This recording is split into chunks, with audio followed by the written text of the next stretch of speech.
viewers, and welcome back to Phil's Garage for episode 3 of this GS1000G restoration.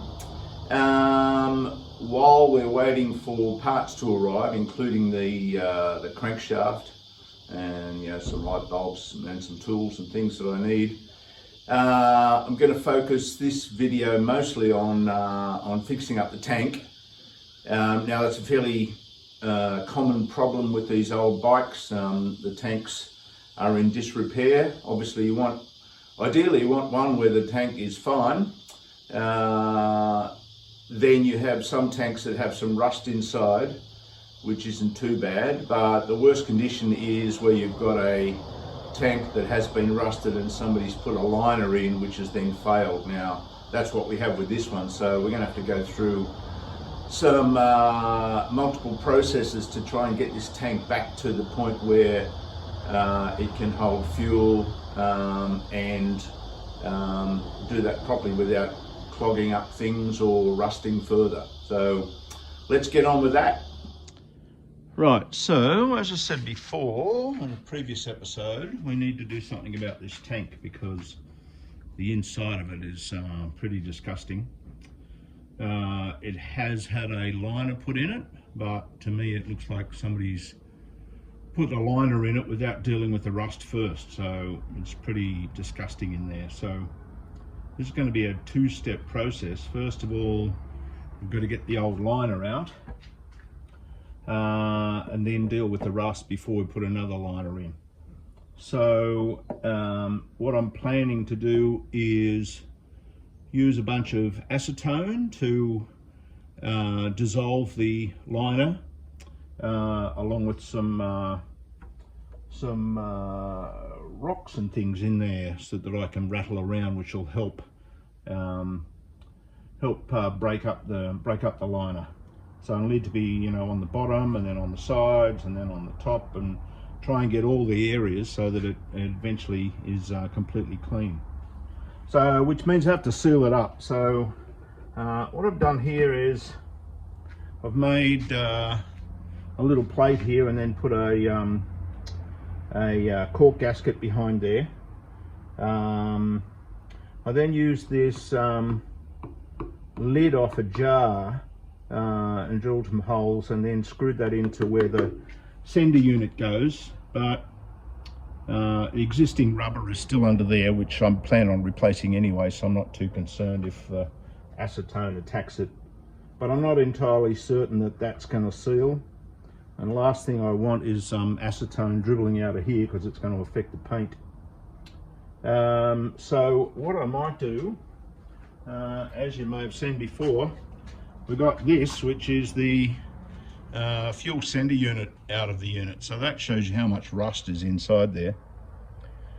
It might be salvageable. I've worked on these sender units before on previous projects. What I think I will do is whack this through the sandblaster and then take off as much of this as I can so that I can just use this actual plate to seal up this hole, which should seal it much better. Then for the fuel cap, I just went to the local hardware and went to the into the plumbing section and got this rubber thing here, which the outside diameter is a good size to fit in there. And then I think I'm just going to make a wooden plug to plug in there, and that should seal that up quite nicely, because at some point we need this to be upside down to get the acetone into the top section of the tank. There might be some pinholes in this tank. There's a few little bubbles in the paintwork, which usually indicates that there might be a small pinhole in the actual tank, but we'll obviously try not to affect the paint job, but worst comes to worst, we can always respray it, I guess. But yes, it definitely needs to be fixed, so let's get on with that. Okay, so there's the fuel sender unit after putting it through the sandblaster. Looking at that, I'll be surprised if it's salvageable, but at least I can use this section to seal up the tank while I do the treatment on it. So let's pull this apart so it goes in easy. Yeah, so there's no way we're ever going to get that to work. It's too damaged. Surprisingly, the actual little rheostat there is okay, but the rest of it's just rusted through. So I'll just cut that off and I'll use this to seal up the tank while I get the liner out. Okay, that's screwed back on there. And up here, I found this old tapered table leg. So I'll just cut that to size, and that should seal off that hole pretty well. So we're ready to put some gravel in there and some acetone. Now, before I go too far, I want to see if I can scrape out a little bit of this tank liner that's in there. Stick it in a jar with some acetone and get a bit of an idea of how long it takes before it will dissolve. So yeah, let's try that. Okay, so there's a little bit of the tank liner, and that peeled off really easy, and underneath is just rust. So yeah, I think somebody's just put a liner in there without doing anything about the rust first, which is always a really bad idea. If you do the tank liner properly, it should last forever. So let's see how long it takes to dissolve this in some acetone. Okay, so I poured a bit of acetone in that jar. So let's come back in, say, 15 minutes and see how that's going. Maybe give it a bit of a stir, although you can see the edges of that starting to cool up already, so that's a good sign. So I left this tank sealer out of the tank in acetone overnight, and as you can see, it hasn't dissolved it. It's certainly softened it a lot. I think that's probably still a good way to go. I've got about 4 litres of acetone, so I think I'm going to put that in the tank along with a couple of handfuls of gravel. A mate of mine has used that method and it seems to work. Getting the gravel out could be interesting, but we'll see. So yeah, I'll put that in, let it sit on various sides of the tank, so the bottom and the top and the sides and front and back, shaking it around with the gravel, and then empty it out and see what it looks like before we proceed with the sealing process. Okay, so I've got 4 1-litre bottles of acetone. I think I might just use 2. I've put some couple of handfuls of gravel in the tank. So I'll pour this acetone in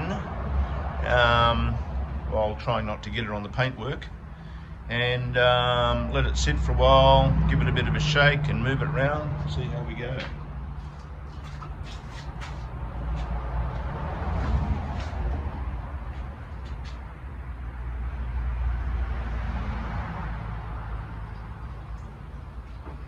So I've got another 2 bottles in case I need to do this process twice.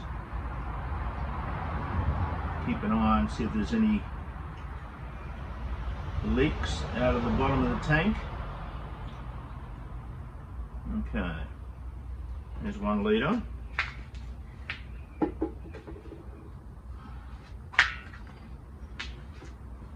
And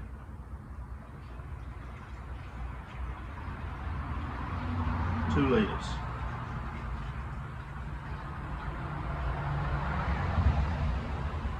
So we'll let that sit for a while and soften up the old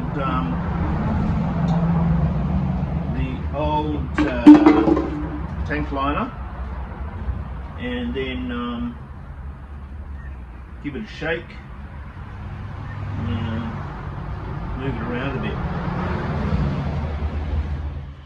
So I'm putting this tank in various positions and giving it a good shake. Nothing's leaking out yet, so that's a good sign. We'll keep moving. Okay, so I've made some progress with the tank. Put a couple of litres of acetone in there and a whole bunch of gravel. shook that around, did, you know, the sides, the top, the bottom, the back, the front.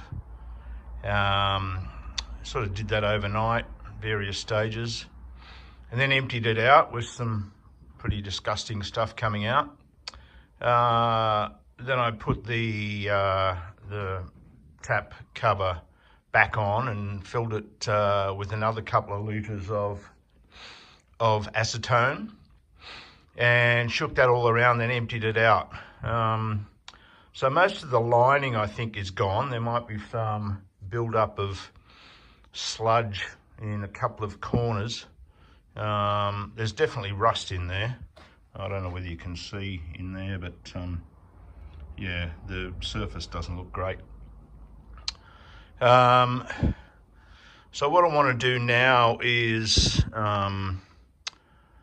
tumble it just dry with some gravel in there, so maybe something like a cement mixer or whatever. So I might end up hiring one of those or whatever. Once that's done, that should get all the rest of the crud out. Then I will do something about treating the rust. So yeah, making some progress. No holes, which is good. So next step is to try and get it tumbled somehow. All right, so it's now the next day. Had a bit of a look around for cement mixers or something, to either buy one or hire one, or put the feelers out with the local bike club, see if anybody had one. No luck, and then as a last resort I thought, oh, maybe my neighbour Bob might have one. So contacted him. He said, yep, I do have one and you can have it. So he has given me this monster. So obviously he's had it for a while and it's had a lot of use, but it does actually work. The only thing is that the tank doesn't fit through the hole, which is not a huge problem, because I think what I will do is I'll make up some brackets and things so that the tank actually straps to the front here, and then we'll tumble that way, and you can actually adjust the angle of this thing up and down. So that is my plan. Now it still works despite what it looks like. So thanks, Bob. That's excellent. Now the other thing that happened just about an hour ago is this arrived, which is the red, white and blue tank sealer kit, which is an Australian made product from Tasmania. So we're getting to the point where we're almost ready to fix this tank completely. So let's look at how we're going to strap this tank to the cement mixer. Okay, so I know this looks as dodgy as hell, but I think it might work anyway, fingers crossed. So I've made a bracket here, screwed that to the side of the concrete mixer, and then bolted that on the back here. And then I've got a ratchet strap going up and over the top, over this rubber, holding the front of the tank down. I've got some bicycle tube over the edge there to protect that. Now this could end in disaster, but I'm willing to give it a try. I've tried it in that position, so vertically. It's just a matter of how it works on its side and starts rattling the gravel around. So wish me luck.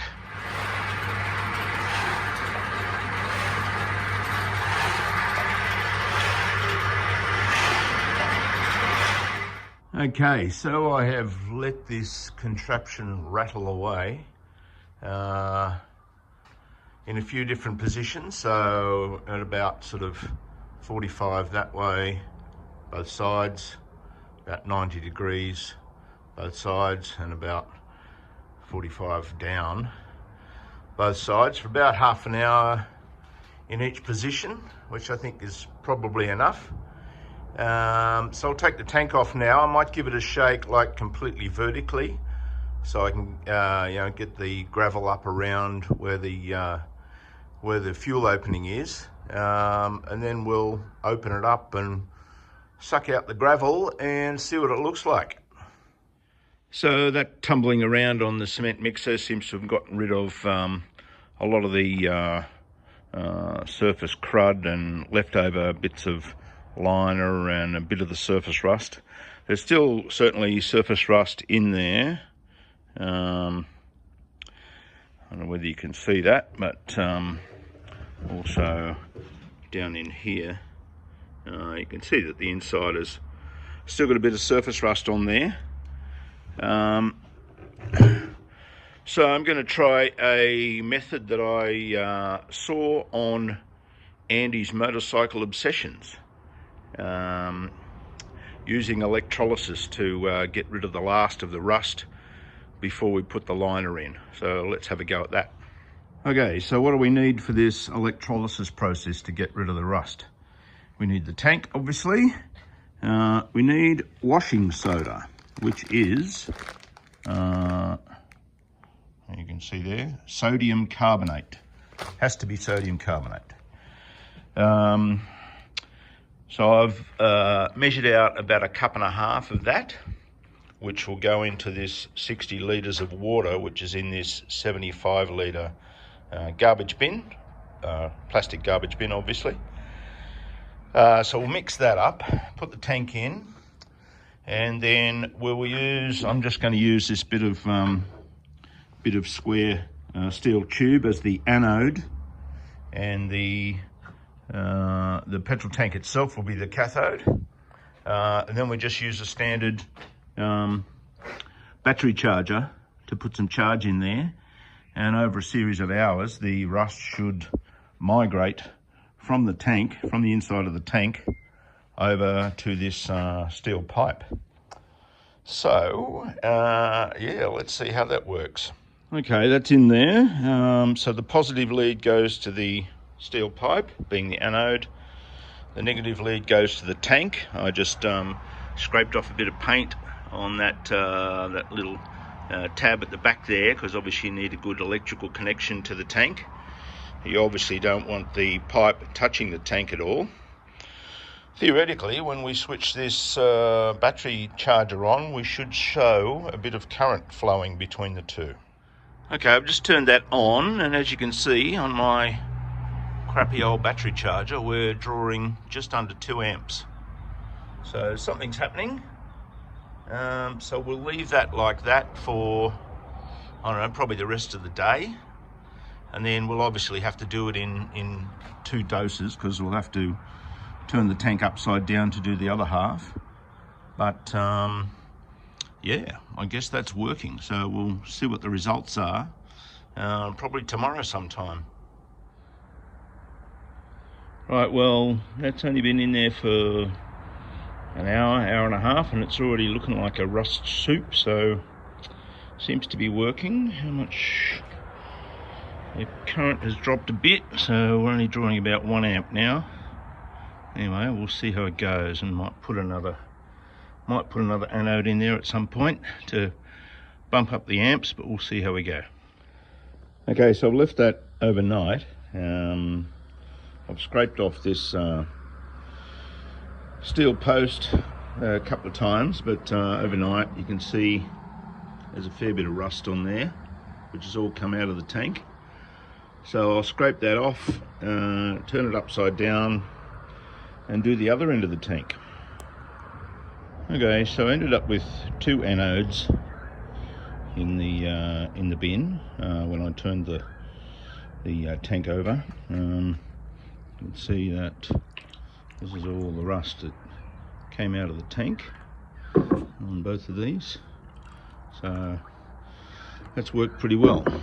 The next step is to put in the tank liner, which includes another rust removal process, so we'll get on with that. Okay, so the inside of the tank looks okay. It's not fantastic. It certainly doesn't look brand new, that's for sure. We've certainly pulled a lot of rust out of it. So the next step is to do the rust treatment that comes with the tank liner kit. So we need 2 hours on each side and then let it sit overnight. So let's do that. So this is the red, white and blue tank liner kit. And that's actually the order that you do things in. So red is first, and that's the rust remover. We dissolve that in 4 litres of water and then pour that into the tank, and then let it sit on each surface of the tank for 2 hours and then in the bottom overnight. So this will take the rest of the day, so we'll see you in the morning. Okay, so the rust remover part of this process is now done. Yesterday I put the solution in there and stuck it on the left side, right side, front, back, the top, and then let it sit in the bottom of the tank overnight. So what we do now is we empty that out, then we rinse it out with water, and then we boil up a couple of litres of water and use this metal pre-treatment and stick that in the tank, slush it around, and then empty it out, and then just let it dry before we go on to the final part of the process. Okay, so we're on to the last step. So the tank has been dried out, sitting out in the sun. So now we add the hardener to the epoxy resin, mix that up until it's a consistent colour, which I haven't done yet.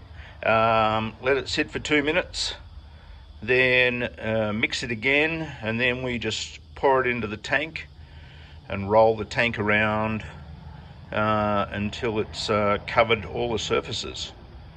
And then we basically take the plugs out after a couple of hours and then let it sit for a week before we can use it.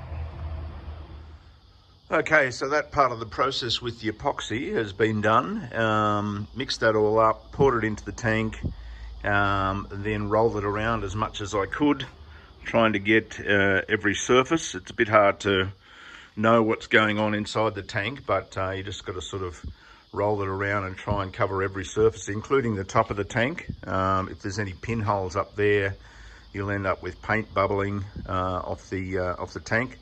So try and cover every surface. It took a while to go off, so I waited till the next morning and then took the plugs out of the of where the fuel tap goes and the fuel sender unit. So it seems to have set hard.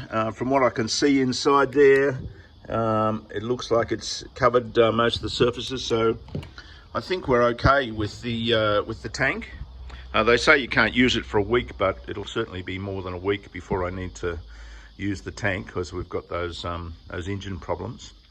The other thing I noticed that the process I used has sort of etched off the chrome on this Suzuki sticker, which have been glued on for some reason. Normally there's a couple of little M4 screws that screw it to the side of the tank. So yeah, so they've been glued on, so I left them on, but I'll just touch them up with some paint. I think that'll look okay for the sort of level that I'm going for. So yeah, as far as I'm concerned, the tank is done. Okay viewers, well that's it for episode 3 of this GS1000G restoration. That was all about the tank in this one. I'm reasonably happy with the results. Obviously we'll see with time how we've done. Once again, thanks to Andy's Motorcycle Obsessions for that process for using electrolysis. We certainly seem to have sucked a lot of the rust out of there. And from what I can tell, it looks okay. It should hold fuel. So yeah, that part of it is done, I think. There's some work I need to do on the fuel sender unit, a replacement or something else. Anyway, that'll be in a future episode. The other good news I got is that the crankshaft has arrived and it's at my local post office. So I'll be able to pick that up tomorrow, which is Monday, and we can then compare it to the old one and see if it's actually the right one for a start. Check that nothing's been bent or broken in the shipping process. and have a feel of the bearings and the conrods and see if they feel okay. So wish me luck with that. Thanks again for watching. If you like this sort of video, then like and subscribe, and we'll see you in the next video where we get the surprise of what this crankshaft will look like and whether it's going to work. Bye for now.